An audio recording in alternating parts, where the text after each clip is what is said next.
lagi kamu kuwi. Dedaparanmu kaya mangkono apa bisa gawe Dewi Milah Tresna? Ayo lho kok timbangane kowe. Mula cepetan semene wae. Gonmu gayuh rembulan cebongmu sudra sekali.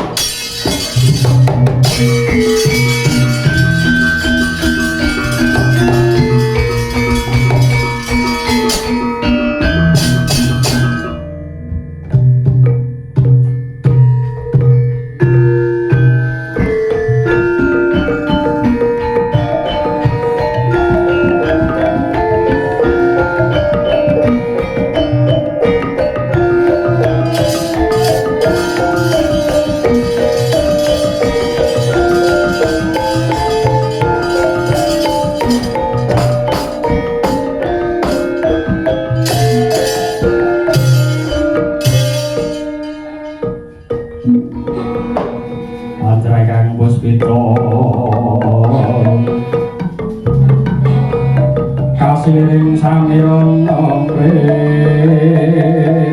sang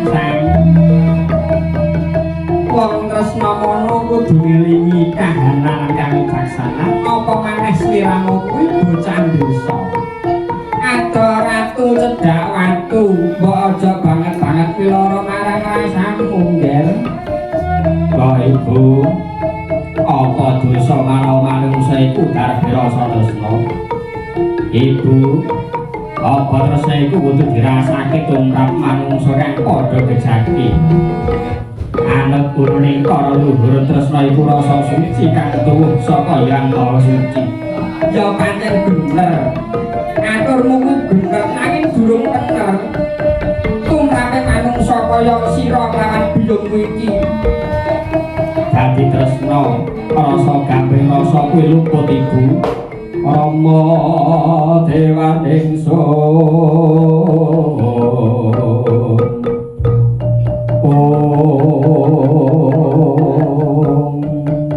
yer sang wong tresna iku ora kudu ndarbeni wong tresna iku ora kudu ndarbeni kanthi lila legawa nggonmu nyawang Manadyayu wong urip mulya ndak rasaku wis cukup sang iya biyung apa kang den ngendikake biyung mau pancen bener ya mung wae aku kudu tetep bakal gayuh apa kang dadi pengangen-angenku kang dak sun pangestu ning biyung wae karana tekadku wis golong giling mun biyung nyuwun pamit dak bacetake lakuku biyung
netra tumumpu ing mriga putih sinaputing biru langit ning wirasa nglawung lembara ing awang-awang risang Joko Sangsang sorot sumlet surya kang amat bali darah wirasa greget tiasira risang Joko Sangsang mang winggas mula saya gawe kukuh baku sentosa tresna pringsang Yahayu Kusumaniku mangkono Joko Sangsang kang nembya manggon ing awang-awang kagat ana siwa kang bakal mangsa marang Maesa kang dengon bubar awut sarang kundang lakone Maesa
Ikono macan kang gawe geger mangane kebo pirang-pirang. Tuh, monggo dhisik. Loh, kalung iki aduh mati aku. Oh, sang bekedhe wong loyon papunten kali.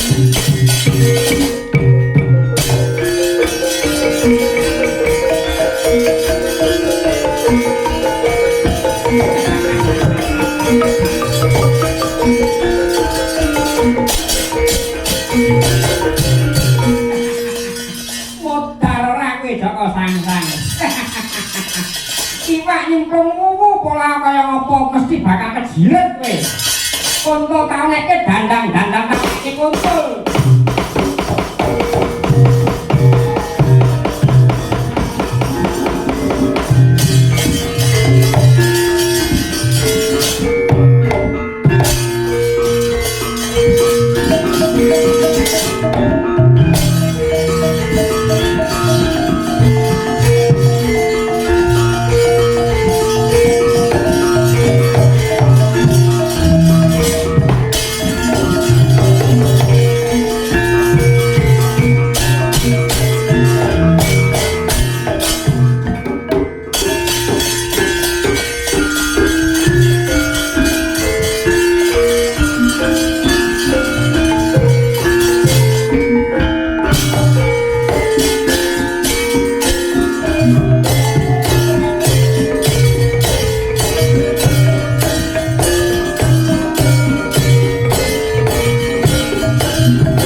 Supaya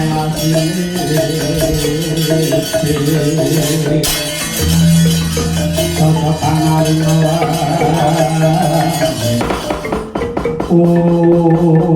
aduh kadung nyadung duka keparenga mejahi dake mawon dhateng kula mboten menapa-menapa ngaturi wuninga bilih kelangan paduka mati ya kok mati kok inggih Ki Ageng nyuwun mati kowe jaluk mati ya sapa sing ngakon awakmu ngono kuwi ngedulke macan kok du karo singa ngedulke singa kok du karo maesa anggep apa sekolahmu ngilani dadaku arep nantangku kula mboten mangertos liripun kados pundi aku wis ngerti kelangenanku mati kabeh merga macanku mbok culke mbok du karo kebo ora ngono to karepmu ki apa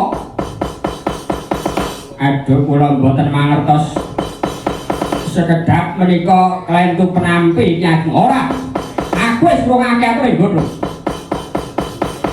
pakatimu kaya mangkono pindhane ngilani dadane bektiku aduh Ki Ageng menika kleru tampi wis mbuh redeg kowe milih mati apa minggat saka kene aduh Rama Suwarto Rama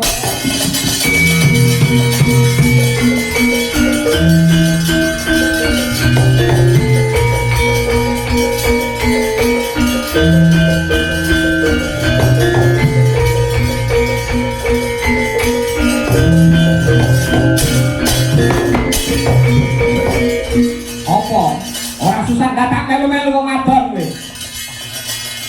Lalu pancen lepatipun Joko Sangsang nanging ngaturi emut-emut bilih labuh labetipun abdi paduka menika ageng sanget.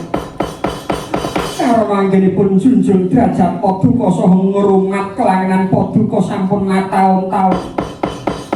Menapa sinten boten wonten kawicaksanan lumundring sih paduka dadosaken raos timbang paduka Kanjeng Rama. ya apa kamu gandeng kowe kuwi anakku kang tak tresnani ya tak tampa mila mula wiwit dina iki samengko Joko Sangsang kowe minggata saka kuwung yen aku ngenti weruh ambek maneh aja takon dosa tak ketok guluku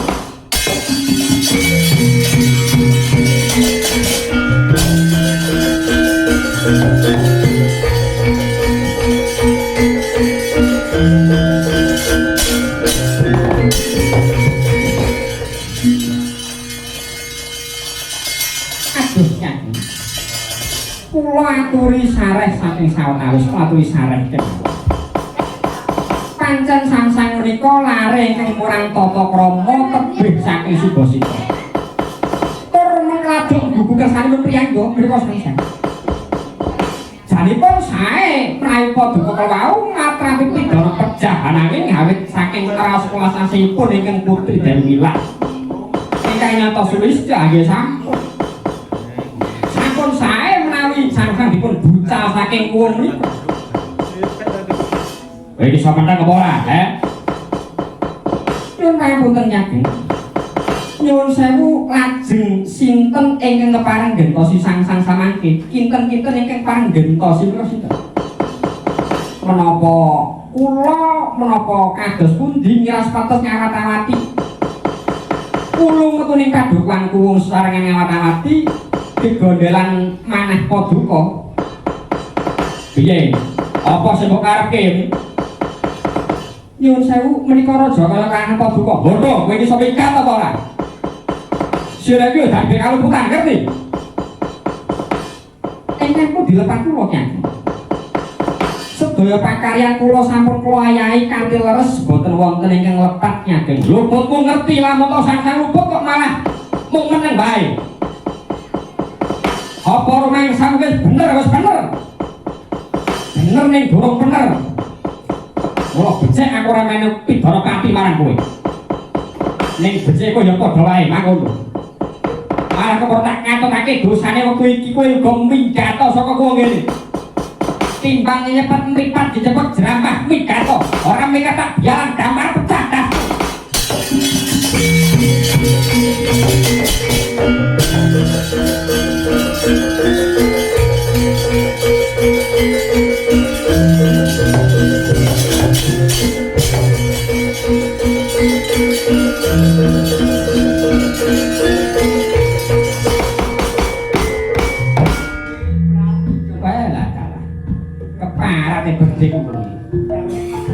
Rumangsane iso nyuwiak-wiak marang bodho. Ya. Gunggung dupet gedhe iso kuwasa wanci iki. Ning ditenono.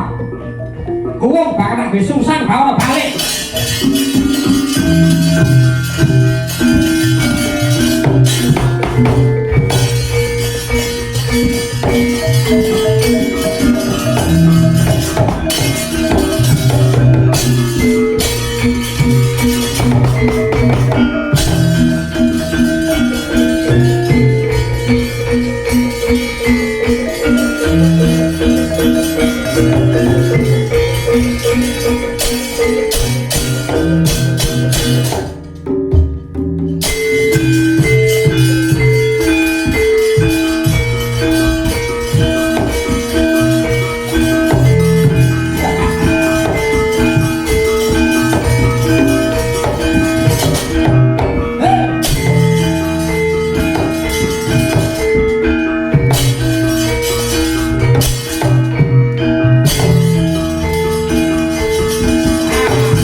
Kasolan pacaring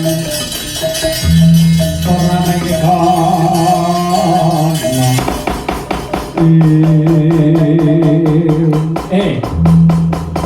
sapa iki sing wanoh-wani sowan para ngarsaku.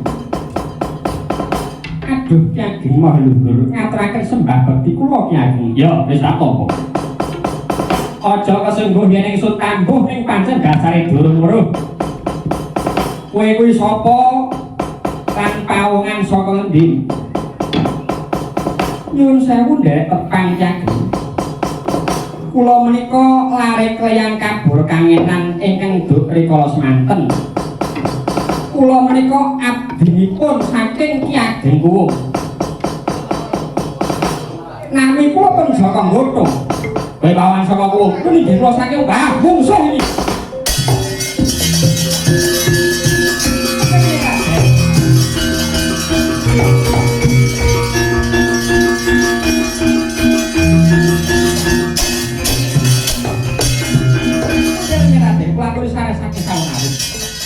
Menika kawan saking Kuwung Rama. Yes wis sing sabar sing arep.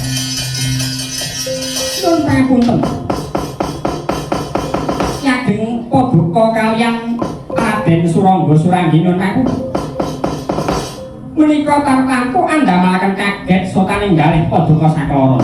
Dene kula pinke saking Kuwung teka datang ngrepek-ngrepek wonten Setara. Mesinipun kula tinarka dados telik sandi nanging babar pisan boten. Banjur tekan mungkin ana gawe apa? Nyuwun sewu kula menika sampun sumuk, kula sampun gedhe keburu sengit kaliyan begedhe Kuwung. Ingkang nyatanipun tansah ngongasaken Ganda kinarya njejeraken pangwaos. Lampahing kukum menika landhep ngisor ketul dhuwur. Kathah para kawula ingkang dados banten hawit pokalipun sang begedhe Kuwung. Samploknya kula sampun mireng kondhangipun Paduka Sekti Mahambara Prawira Jayeng Arugen. Mila menawi wonten lilah Paduka keparenga matrapaken kisah dhateng sabegene Kuwung. Aja gampang ngucap kowe. Aku ora percaya gremane menungsa sarah mungging kali. Ora wurung ngamung bakal rembug. Pungkasane tengok-tengok mung menemu kethuk. Pancen kula sampun temoho kok Ki Ageng. Paduka mesti kelawan boten badhe pitados kaliyan kula. Nanging kula aturi maosaken. Kula aturi maos serat ingkang wonten tapak asmanipun Ki Ageng Kuwung. Menika duk rikala semanten sejatosipun kula kadhawuhan nglarapaken dhateng Paduka nanging nyatanipun boten karana kula taksih asih kaliyan para warga Kuwung. Nanging reh ning kados mekaten dadosanipun badhe kuaturaken dhateng Paduka. Boten namung menika kemawon. Nanging ugi kula larapaken bangke kapih salebeting gendhoga kinarya tandha penantang Kuwung dhateng Paduka. Monggo nawala keparenga maos Ki Ageng.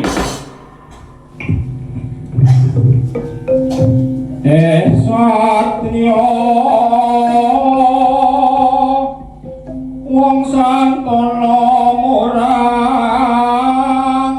tata patrapmu nyata wangis enang aku satriya akya tangkap jojo kataran dosa nyekti dadiku wodo lupul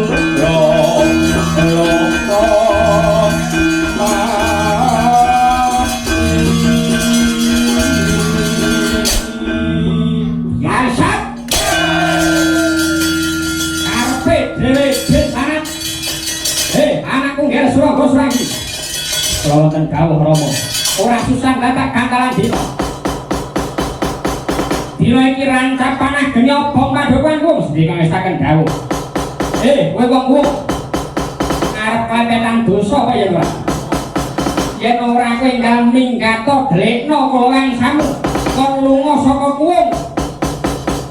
Kon lunga saka kuwung kalebu saksi dilakangmu. Niki kula sedhikaken dawuh nyemamit yo. Ayo buka driki uga.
Atmajanipun Rama sejatine Darbira sapa?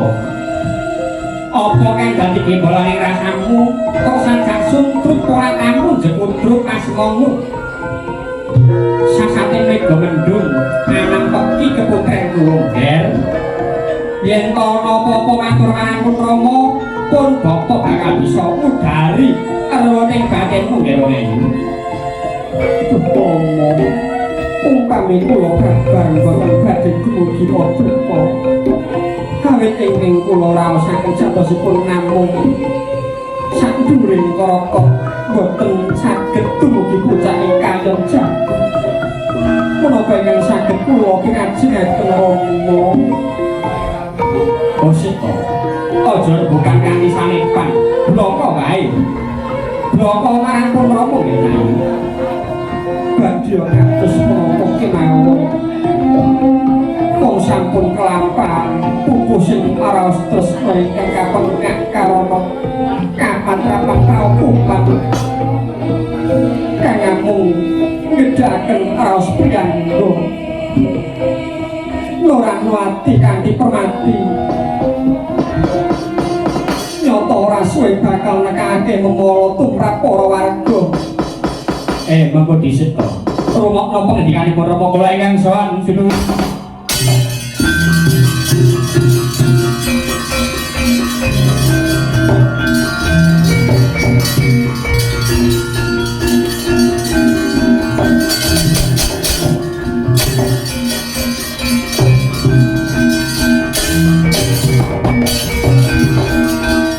Aduh ya, ini aduh pangapunten.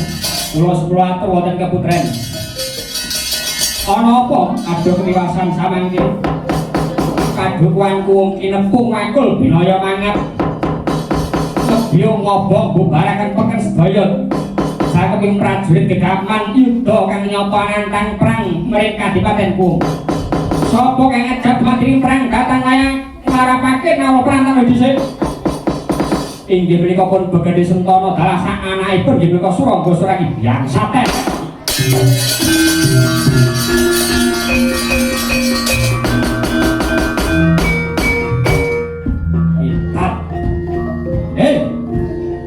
adene sun kantaran baris manipun sun dhewe kang mandhekane lakoni baris apaki marang Sekar Sentana bingkis deka saged dawuh bila ndelika pajalakan oleh dalammu dak jaluk mujimu marang Purbane Gusti muga pun bapa pinayoman pringga agung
Sumpama kudina iki tepung bumi mahal harap anantang perang kuwung sangka kedadian bondo yuda perang di waktu ini kuwung kinebak perang pancen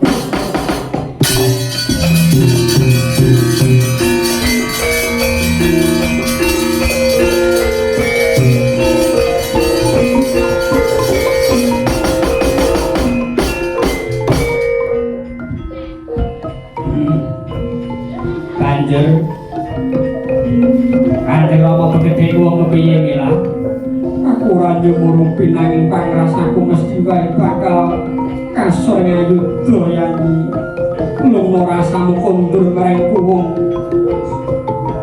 abdi sang warana panggang kuwung yudi Nanging Kakang Mbok, aku wis den lepeh sasate kecok kang wis ben bantala apa ya aku bakal bali marang kuwung Kang Mbok. abdi sang aku nanti ketepungan lawan manungsa kang darbe sifat satriya ora bakal nekake marang kahanan Sungkawa ing pepadaning titah malah kepara lima wambras ing jagat kang tinggane surya kang cedhul saka ing wetan tengah kang harga ing pucah ing kayot Ya. Wong ayu dinodok badanipun Kakang. Mulai tak kanthi kundur mring kuwung. Ayo, dak aku kang bakal sagu rasto antaren jagat makut suraning driya maji parakan.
sang iso wit bae ora mati-mati kowe ya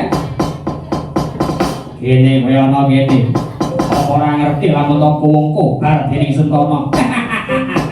kuwung kobar pancen aku wis temo pancen sak temo ngilangi kuwung saka ing jagat pacarane bumi Mengko dhisik.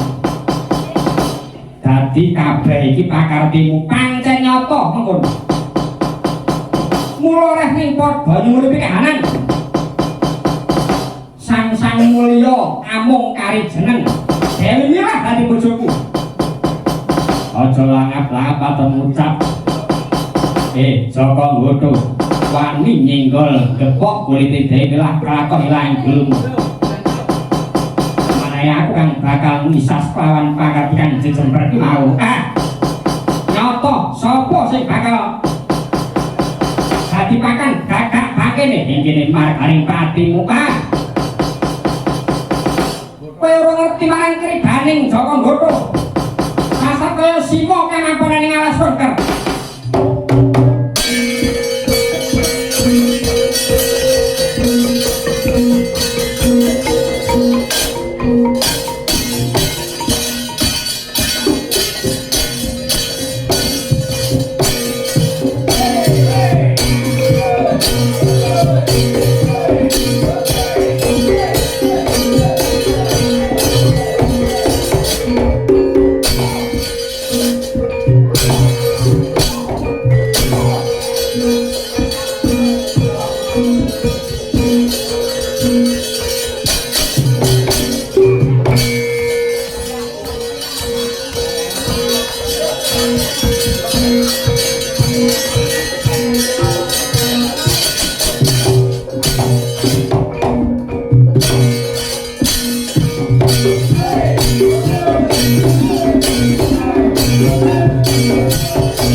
Wong kang kaya kuwi Aduh aku njaluk pangayoman Sangsang. Aku njaluk urip. Aku ngrumangsani kalah Sangsang. dudu karepe dhewe. Menungso kang kaya kuwi ora urung bakal gawe butek ing kahanan. Mulai wanci dina iki bakal mati saka tanganku. Aku tak jojok cundrik mbok dadi Kakak.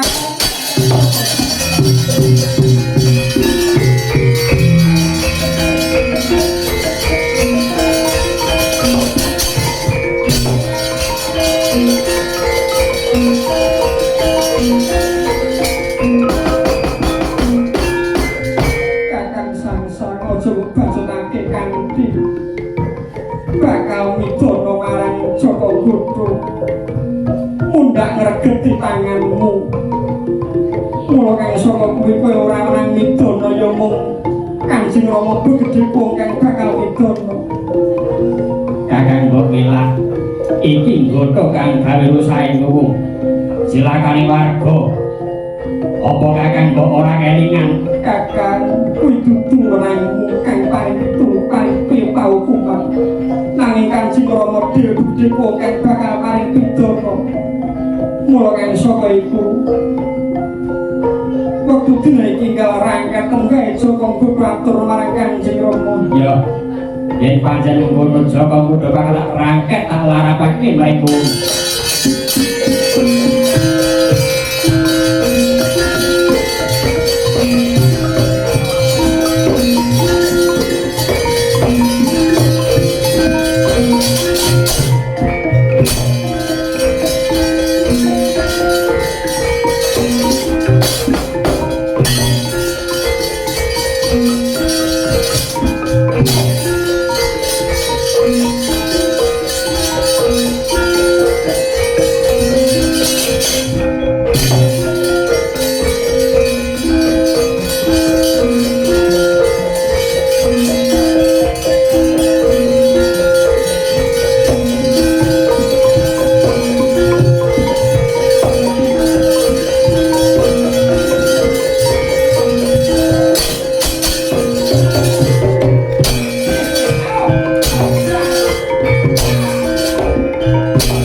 wah jebolan mung semono dayane kok ku wah andek puno adol gendung kumalungkung mula bagi nyembah nawene urip yen kuku ora gelem nyembah tak tugel bulumu wong Sentara ngerti yo aku sutik temen kung nyembah mrene Sentara luwih becik tekaning pati ngrungkepi bumi utak gede timbang nyembah ora dapat oh mangkono yo yen pancen ngono timbangan kesuwen urip pengantin wedha timbang kesuwen kowe nandang lara ora tak kisah gulumu mati derek aku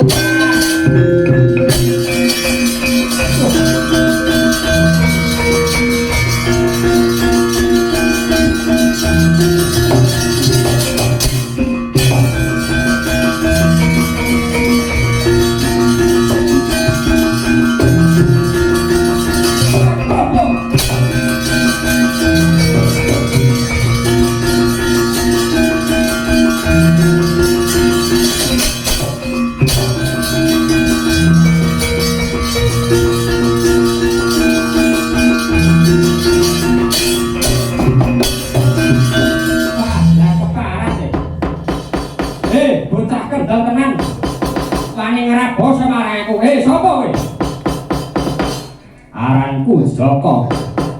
Joko saka ingkung aranku Joko Sangsat. Begede Sentana. Yen kena ndak eman wurungna sedyamu, kuasaniku kang tembene bakal nampa wirang saka pokalmu kang marang tata. Menungsa kuwung marang tata. Mangerti yo. Kedadean iki dumadi saka lupute wong kuwung dhewe. Mula kudu nampa pidana saka Hyang Maha Rasa. Dosane apa menungsa ora wenang pidana sapadane titi. Menungsa tak padane titi. Mula cepeten wae tinimbang antuk wirang Begede Sentana. Malah mecah bocah iki. Nyata wong kuwung keparat adane sing enom bakal tak repetake dosane. Ayo. Yen kowe arep tanding lan Begede Sentana, opat kabeh kaya petapang kejar kaya arep brandangan. Sorono dagang tak kebak ora ilang dagang broni batamu.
Pidana aturke sang badheku karepen lebake pakun.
Aku ngrumangsani luput marang sira. Nanging kabeh mau tetep sira bakal nampa pidana. Romo, sedaya kula ingkang lepat nggodho. Kepiye? Nggodho. Ayo gage kono, kita matura. Inggih, Kang. Sedaya menika amargi saking pokal kula Kyai. Luputmu inggih. Sedaya kala wau amargi reka daya kula. Kalebet Begede Sentana ingkang raman menika inggih awit saking pokalku. Ya, saderek ngono. Ya, sampun nikahaken dhateng kaluhuran Paduka Matra Bukidara dhateng manungsa nista menika. Prajurit. Gareten nggoto Pramuga Bone Sentana. Nggoto panjenengan alun-alun kisah ketok boleh.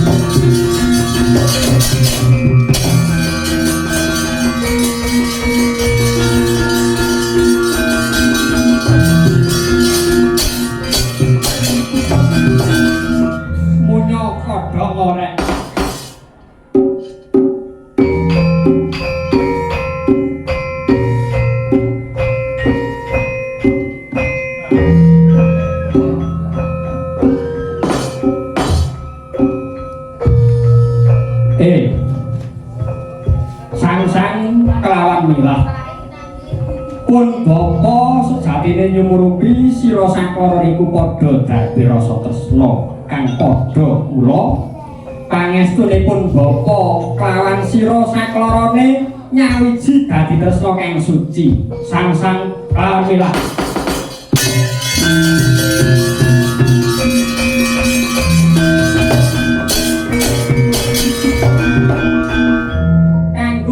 saklarane kang dadi manten dadi ratu dalu dadi raja sedina tapahargyan langen beksan gambyong sawara